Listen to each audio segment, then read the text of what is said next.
mënuñu ko accepter c'est impossible parce que loolu ñun mayuñu ko ci yeneen réew yi. Effectivement. Pourquoi on l'accepte au Sénégal. grande surface yi fi nekk léegi pour nga gis fa Sénégal c'est tout un problème. Oui. loolu nag dinañ ci jóg incha allah. daañu ko régulariser te dootuñu permettre quand même que ñuy jël nga nekk ci réew.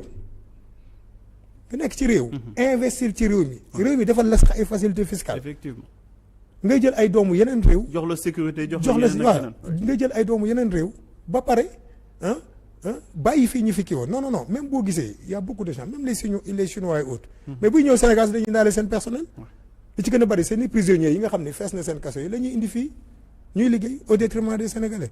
loolu daañu ciy xaar suñu tànk tubéy et je sais que le projet de loi bi nga xam ne dina ñëw sur la souveraineté économique buñ ko càmbaree ba indi ko Assemblée nationale mais on va donner le maximum de prérogatives le maximum de possibilités aux Sénégalais on n'a rien contre les étrangers parce que ñun dañuy dem ci bitim réew di liggéey mais il faut un équilibre donc tey jii mun nañ la ne mais en Asie muy je ne veux pas me tromper Corée Malaisie ou d'autres mais boo ñëwee on te dit d'accord tu vas créer une entreprise d'accord mais 85% de ton personnel am na yenn réew yoo xam ne sax yow étranger pour nga mën a créer entreprise foog nga ànd ak Sénégal autochtone. mais fii nii Mauritanie mii amuñu contenu local. ils ont réglé leur problème. ci création en amont société bi.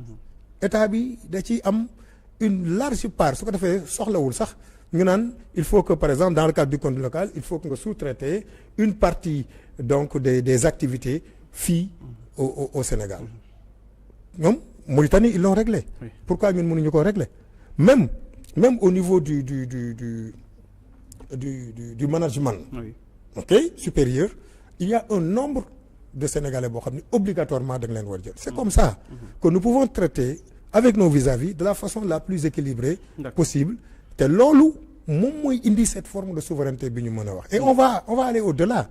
Parce que du ñu nangoote sax yenn yi. danañ dem ba lépp loo xam ne ay sociétés sénégalaises. ñoom ñoo ko la def ñoom ñooy am primauté. D'accord. Parce que tey la concurrence est très difficile boo xoolee avec les Chinois. Pourquoi ils raflent tous les marchés. Parce que ñoom ils sont appuyés par leur état. mais ñun fii amuñu entreprise yi amaguñ ko.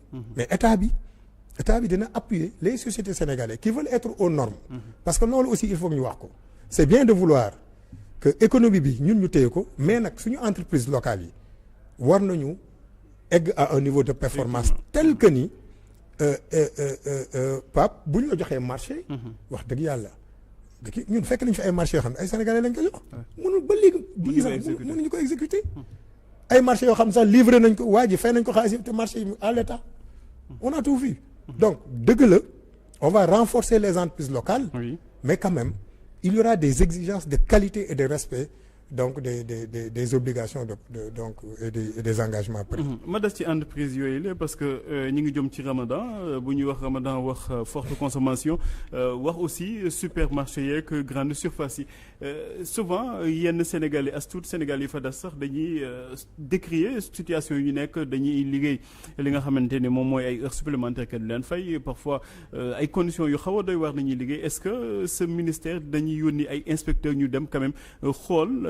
ci supermarché la que ce soit Auchan China Mall wala hypermarché exclusif parce que ñoom quand même dañuy revenir souvent di ñuy indil ay plainte que ni voilà seen employeur du leen respecter contrat yi ñuy signé sax dafa nekk à la limite ay esclavagisme. mais bien sûr loolu yëpp bi ñëwee fekk nañ ko fi quand même. et du ma la ko ne bëgguma kii mais on y travaille. c'est-à-dire que on y travaille et il peut y avoir des parce que souvent da ngay dem sax nit da lay jox information nga dem. soo dévoiler même l'identité de la personne qui a donné l'information ñu dàq ko ca ginnaaw suba loolu moom incha allah dina fi jeex il y aura des contrôles inopinés mën nañu xëy rek dem Auchan par exemple dama ko wax nii rek mais waxuma dañuy dem Auchan balaa gars yi di yaakaar nañu dañuy caractériser xool gis travailleurs yi comme ça waxtaan ak ñoom laaj leen seen condition de travail dem xool au niveau de la direction quel type de contrat la ñu am yan contrat à durée déterminée yan contrat temporaire la ñu am ainsi de suite pour xool ndax ils sont en règle avec la législation yooyu ñu ngi ci c'est vrai que nag du ma ko nëbb c'est un peu difficile parce que boo xoolee département Dakar li fi nekk rek région Dakar li fi nekk rek ci ay entreprises c'est énorme pour combien d'inspecteurs de travail. Ça aussi c'est un problème moo tax avec les moyens du bord ñu ngi góorgóorlu mais il y a un projet de recrutement d'inspecteurs du travail bu ñëwee daañu gën a mën a am possibilité un peu couvrir un peu le territoire national pour que beaucoup de choses yi nga xam ne ñu ngi koy gis au niveau des entreprises ñu arrêté ko parce que boo demee France le ministère du travail vient même defe naa deuxième ci protocole bi parce que c'est le social social mooy wàccee nguur mooy maintenir nguur si on ne parvient pas à régler ce problème-là mais on sera surpris donc ces aspects-là daañu ko gérer et le Premier ministre l'a dit il peut mënul comprendre déséquilibre bi am ci côté boobu mu am des gens qui sont en haut am ñoo xam ne qui sont en bas kenn ku ci ne nga am sa prérogative pour dire que oui li may liggéeyal réew mi bari na donc man maa war a gën a cëru mais médecin bi di faj guddeeg bëccëg mais kenn war ko ak gën a cëru mais enseignant bi nga xam ne tey Pape Makhtar su ma toogee fii di wax inspecteur trésor bële bu toogee fee def ay recette keneen ak keneen mais jàngalekat boobu moo tax kooku kan moo ko ëpp cër ci réew mi donc mënuñu comprendre mu am déséquilibre boobu te loolu lépp nag la ñuy toog incha allah waxtaane ko dina am ñu mer nag mënta ñàkk parce que tey boo amoon yenn privilèges yi di am benn 10 millions de salaire ñu la tey 10 millions mënatoo ko fayeeku 5 6 ngay fayeeku waxuma loolu la nag dama joxe exemple rek bala gars yi di tiit donc dina am lu la metti mais c'est une petite masse par rapport vraiment au reste bi nga xam ne ils sont plus importants. Alors foofu nañuy tëjee waxtaan bi sax mi un militant de l'APR devenu par la force des choses chroniqueur placé nañ ko bu ma jumul garde à vue parce que tout simplement dafa yëg ay kàddu ci wàllum ay contrat xaw ma nu mu demee daal ñiy dem Qatar rek yooyu la en fait lan moo xew ci seen wàllum Qatar boobu da ngeen di jël ay contrat indi di leen yóbbu Qatar ñuy fay xaalis wala lan moo xew. xam nga c'est extrêmement grave de dire ça moo tax gis nga réew mi je suis d'accord nit ñi mën nañu am liberté. xoolal amal liberté critiquer ku la neex critiquer Abass Fall critiquer mais bu ko tuumaal. programme boobu dafa démarré gul sax faf démarré gul parce que ñu ngi liggéey Qatar yi ci benn mémorandum d'abord d'entente bu leer après nag ñu jëm ci accord boo xam ne fekkoon nañ fi benn accord de toute façon amélioré ko commencé gul sax mais Pape Makhtar c'est très grave de dire ça ñu ngi jaay xawma kii au Qatar te et c'est cette même personne là qui disait que ni dañuy yóbbu xale yi Qatar sànni leen fa kooku mooy wax ne ñu ngi jaay kon il s'intéresse maintenant au programme un ancien apériste nga wax devenu chroniqueur mais c'est très grave et puis bu amoon sax ci wax loolu mu ne dégg na sax ñu ne rakku Ousmane Sonko moom mooy gérer loolu man j'ai fait un communiqué mais dès lundi parce que le programme du Qatar c'est logé au ministère de l'Emploi dès lundi je vais déposer encore je vais demander donc au niveau du ministère et je vais voir avec notre avocat on va encore déposer une plainte contre lui déet da ngeen ko bëgg tëj ci kaso bi. non mais en fait c'est-à-dire que il faut que réew mi loolu ñun moins que pour ça. Pape Makhtar. On a fait 2000 personnes en prison. émoticône ree am na ko fi ree émoticône Ousmane Diagne maa ngi koy nuyu ci noonu la demee ci kaso.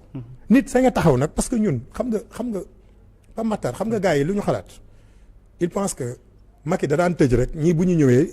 ils vont dire que duñ def comme Macky Sall donc duñ tëj n'importe comment. boo gisee cette frénésie là d'insultes de mensonges et de manipulation dans certains plateaux loolu rek la. dañ naan non ñii duñ jàpp kenn parce que ñoom ñoo fi doon xeex nit ñi ñu jàpp.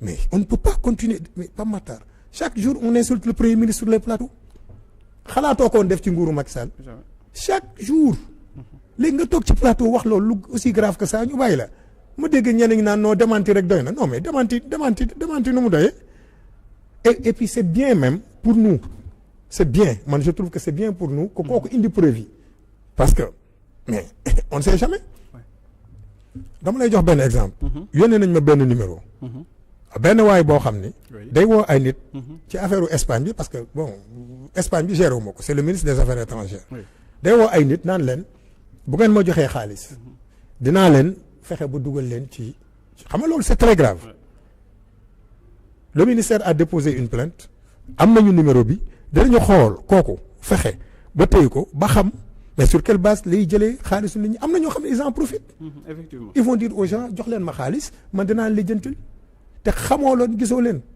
parce que programme Qatar bi démarré gul buy démarré ci plateforme la xale yi di inscrire te li nit ñi xamul mooy ñu bari sax maa ngi koy wax nag sama sama gars yi ma bokkal parteek sénégalais yeeg samay mbokk yi. damay woo ne ma dañoo bëgg ci programme Qatar bi dama leen di wax man Abass Fall mënumaa yóbbu kenn Qatar du ma ko sax jéem. mënuma ko pour la bonne et simple raison que ni. ñun on se limite à mettre les CV sur la plateforme. mais ce que les gens oublient. waa Qatar. Pape Makhtar inscrit nga ci plateforme bi ñu xool sa CV ils ont un format de CV. mu intéressé leen waa Qatar ñoo lay woo Pape Makhtar. def ak yow entretien Zoom wala au téléphone avec un traducteur quelqu'un kuy traduire muy wax nga parce que dafa am liggéey yoo xam ne basique bi soxlawul anglais. am yoo xam ne nag dana soxla un minimum. kon xam nga nu maay bu kenn. Qatar mooy choisir ñoom ñoo lay woo def entretien ak yow Zoom gis nga bu ñu paree. il nous envoie à nous au niveau du ministère de l'emploi les résultats amul ci dara lu ñu mën a def ku jël sa xaalis jox ko benn waay bu leen ne mën na la yóbbu xamal ne yaa ngi perte sa xaalis ndax Abass sax mënu ko. D'accord parce que du man maay def entretien yi xam nga bu njëkk ba. dañ naan la yónnee ñu 150 personnes. mën nga tëju sa ministère nag wax dëgg yàlla jël 150 mais dem Qatar bi demewul noonu nag. day am entretien parce que entreprise yooyu dañuy ut ay compétences utuñu rek. ay nit ñoo xam dañuy ñëw travail saisonnier pour dem donc na ko Sénégal yi xam donc ku wax loolu. mais c'est très grave. donc garde à vue bi du yéen mais yéen da ngeen di waajal. benn procédure contre moom du ñun parce que c'est le procureur qui s'est autosaisi. et il a parfaitement raison parce que c'est très grave. et dañ ci tudd le jeune waxul sax rakk sax la wax xam nga rakk mën na nekk jigéen wala nekk góor.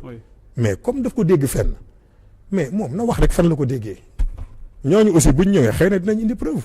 mais Qatar bi noonu la demee. d'accord du ñu jël di yóbbu. dernière question monsieur le ministre mooy sénégalais yooyu la bu ñu demee Qatar est-ce que dina am suivi parce que aussi Qatar du dëkk boo xamante ni dañuy sàmm ak yelleef doomu aadama. c'est une très bonne question xam nga loolu ça entre dans le cadre de la migration circulaire de la migration de travail. gis nga accord bi c'est bien fait c'est bien encadré. pour la petite histoire il y a un inspecteur du travail. boo xam dañ ko détaché exceptionnellement.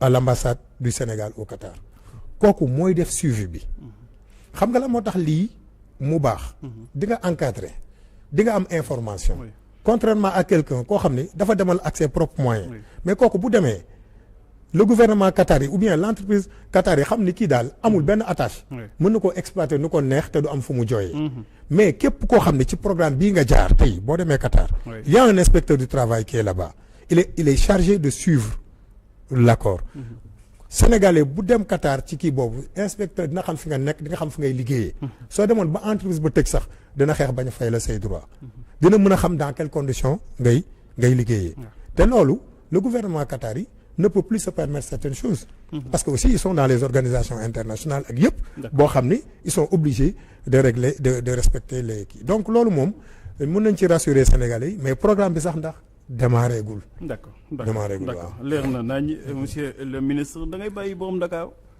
non bàyyiwuma borom Dakar. lii tey laa gën a nekk borom Dakar. Pape Makhtar. lii tey laa gën a nekk borom Dakar. ah bon Dakar. waaw du ma ko bàyyi mukk. local yi bu ñu ñëwee da ngay nekk candidat. dama la Pape Makhtar. ci nii wala ci nële. je remercie les Dakarois. yi nga xam ne votel nañ ñu ba fexe ba Dakar Pastef mu tegu ci loxo. Pastef c'est tout à fait normal mais Dakar moom. Dakar moom incha allah ma wax ko mu leer nañ man maay borom Dakar. di la jaajëfal bu baax a baax monsieur le ministre Abass Fall ministre du travail de l'emploi des relations avec les institutions ma nekkoon suñu gan ci sel ba yoon di la joxe nga jox sa kàddu gu mujj